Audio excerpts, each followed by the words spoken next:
はい、100円ショップにあるセリアの竿ホルダー。こちら2点ほどダメな点がありまして、ここのつかみの部分がグラグラで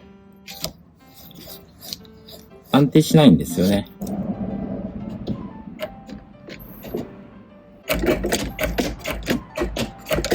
アクロを走ると抜群に安定感が悪いです。改良するにあたって用意するものは、平のゴム板です。ゴム紐と平ゴム用金具 20mm 用フックです。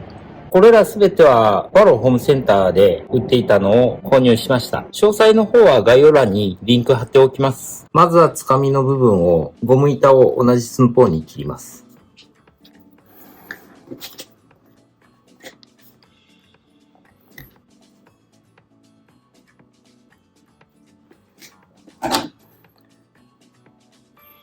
切ったゴム板を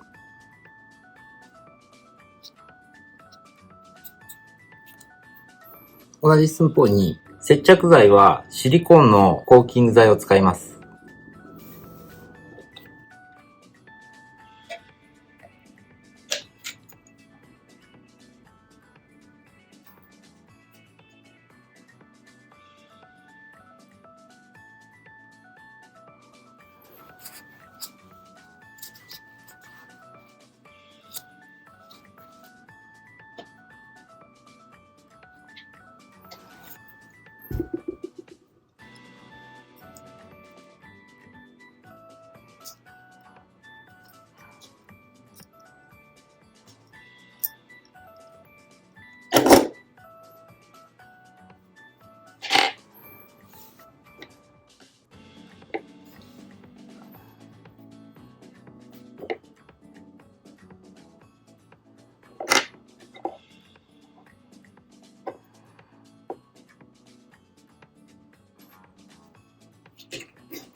フックをゴム紐に結んで完成です。これで使わないときは、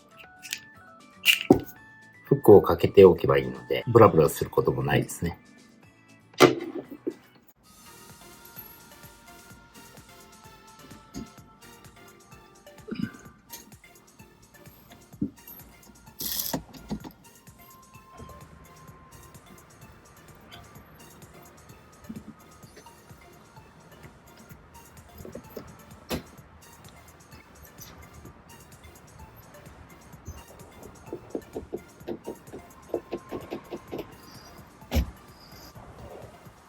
ガタガタ道のアクロも竿が暴れなくなりました。少しでも参考にしていただければ幸いです。ご視聴ありがとうございました。